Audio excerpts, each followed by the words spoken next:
Қалайсыздар? Босанғалы сөйлеп мүлдем сторисқа шықпаппын. Шашылып қалдым деп айтсам өте ұят, бірақ шүкір 4-ші бала болса да, әйтеуір басында шашылып барып жолдан жиналып алғаным бар. Оңай емес, қаншасыншы бала болса да адамнан адам шығу.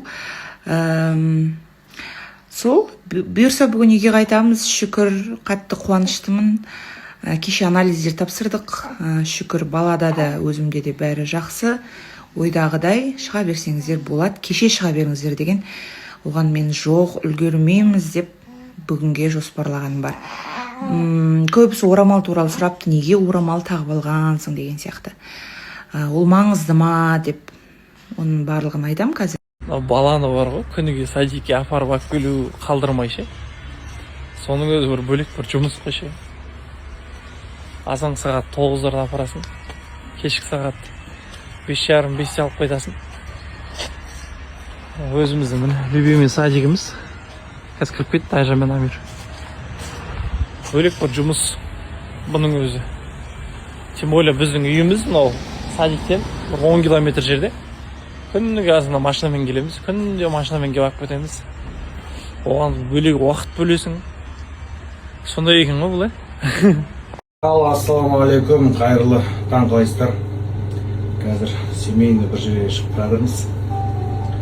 Одан кейін бүгін баратын 3-4 жер бар, короче. Мен әлі ұйықтамаған, көзім қызарып кеткен адамдар.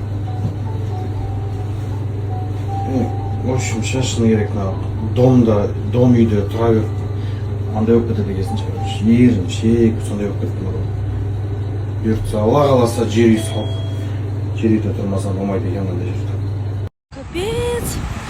Чем я вообще думала, когда одевала кроссовки?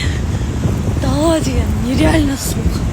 Кстати, барлықтарыңыз жазып жатсыздар ғой, күйеуің қайда, бүйт қайда, анау қайда, сондай қайда. Күйеуімнің және күйеуімнің анасының решениясы бойынша біз ажырастық. 3 ноябрь бізге 1 ай срок береді екен. Вообще, желательно было сразу ажырастыруға. Ну ладно. 2,5 жыл шыдадым. 1 айда шыдаймын, жетпейді. Мама да осы құдай. Короче, 3 ноябрь официальный развод болады. Баршаңызға қайырлы күн. Қалайсыздар? Ернімді бояуды ұмытып кетіппін. Бүгін бізде Алматыда күн бұлтты. Мен қазір по делам шықтым. Кетейін деп жатқан кезде курткалар келген екен. Пекиннан соларды алып келу керек болып тұр. Ақшасын наличка төлемесең болмайды дейді. Сонымен енді қазір сол жаққа шығып бара жатырмын. Одан кейін қайда баратын едім? Бриллианттар келіп тұр Ереваннан, соны алуым керекпін. Барлығы кететін күн